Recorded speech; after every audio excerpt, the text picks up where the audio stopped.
realize is that there are two basic kinds of people in politics. There are people who look after the welfare of the government first, and there are those who look after the welfare of the individual citizen first.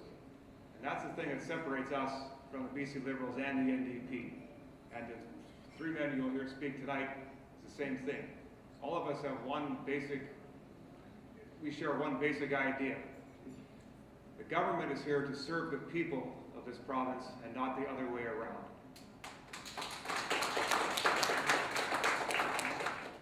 I can start with the medical system, how far it's even deteriorated underneath this government. It's terrible.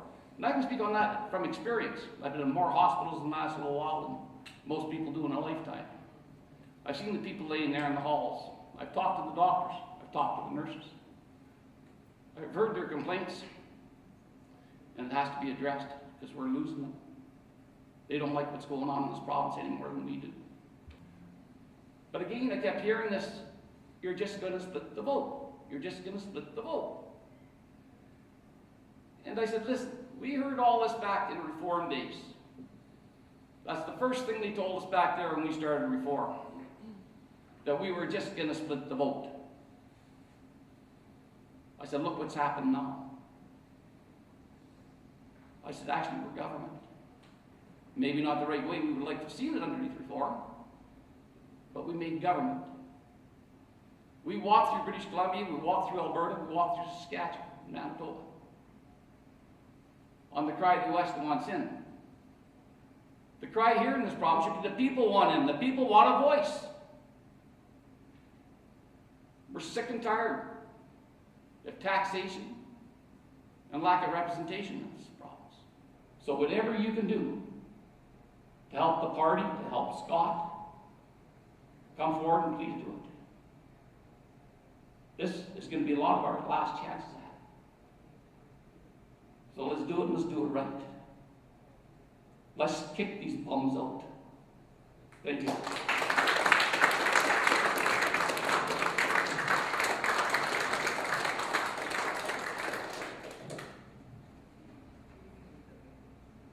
Thanks for coming out again. Some of you were here this afternoon and saw me then. For those of you who don't know me, my name is Scott Anderson. And I'm the candidate here. I'm the candidate in Vernon for the British Columbia Conservative Party.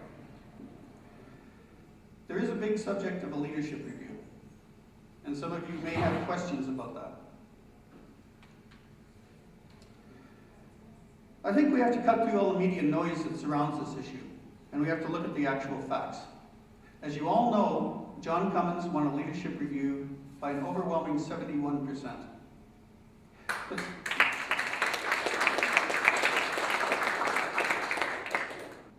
Adrian Dix of the NDP is leadership by virtue of 52% of the vote after 3 leadership runoffs. That means his first vote was a clear minority, probably a very small minority. I don't know the figure offhand. Christy Clark had exactly the same numbers. After 3 runoffs, she got 52% of the vote. John, on his first vote, got 71% of the vote. I'm not sure there's much of a problem here. So for those of you who are not yet members and are here to see whether the BC Conservatives have a leadership review, I believe I speak for everybody on the board, and I'm pretty sure I speak for all our members when I say we want John Cummins to lead us to the next election.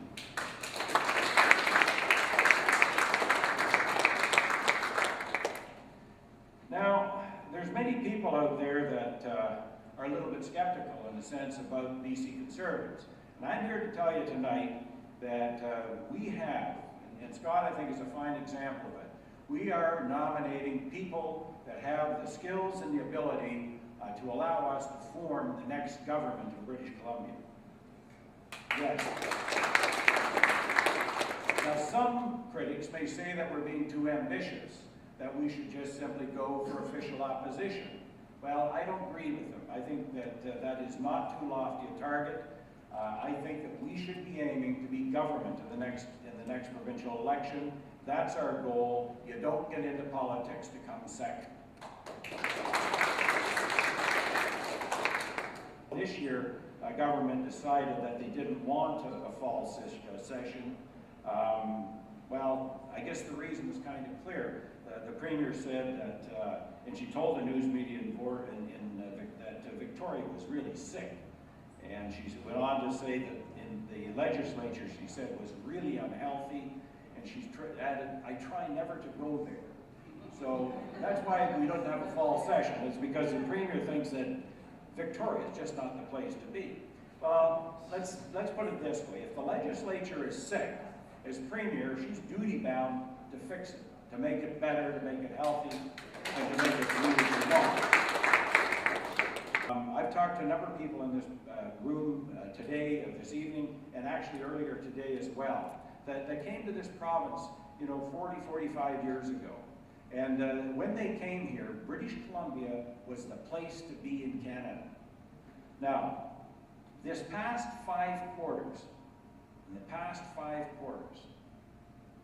more people have left British Columbia to seek opportunities elsewhere in Canada than have come here from the other provinces.